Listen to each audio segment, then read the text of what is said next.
سوال نمبر 2 آپ نے یہ کیا ہے کہ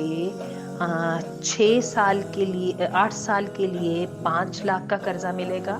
جس کو واپس کرتے ہوئے 6 لاکھ دینے ہوں گے، اور جو قرضہ دینے والے ہیں جو بینک سے یا جس سے بھی یہ کسی آرگنائزیشن سے وہ رابطہ کر رہے ہیں وہ بالکل اس بات پہ پکے ہیں کہ یہ بلا سود ہے۔ اچھا، یہ جو 5 لاکھ کو 6 لاکھ ہم نے کر کے واپس کرنا ہے نا،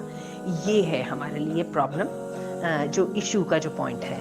وہ یہ ہے کہ 6 لاکھ کس سلسلے میں۔ اچھا، اگر تو وہ 6 لاکھ جو ہے اس کے وہ سلسلے کی وضاحت نہیں کرتے، ہو سکتا ہے وہ سروسز چارجز مانگتے ہوں، لیکن وہ ان کو جسٹیفائی کرنے ہوں گے۔ کیا وہ سروسز چارجز جو مانگ رہے ہیں وہ کیا اس میں بھی اسی طرح ہی ہیں مارکیٹ میں جیسے کہ وہ بتا رہے ہیں، یا یہ اس کے لیے خاص طور پہ ذرا ایکسٹرا آرڈنری مانگ رہے ہیں؟ ٹھیک ہے، اگر تو وہ اس کی کوئی جسٹیفیکیشن دے سکتے ہیں جو کہ پوری طرح معروف ہے اور پوری طرح حلال کے مطابق ہے، تو پھر تو چلیے اس کی سمجھ آتی ہے۔ ادروائز یہ جو ایکسیسو منی ہے، یہ جو چاہیں آپ کہیں گے سود کے زمرے میں ہی آتے ہیں، اس کو ہم یہ کہہ دیں گے یہ تھوڑی شرح سود ہے، یہ زیادہ شرح سود نہیں ہے، لیکن اس کے سود ہونے میں کوئی شک نہیں ہوگا، اور سود خواہ زیادہ ہو خواہ تھوڑا ہو سب کا سب حرام ہے۔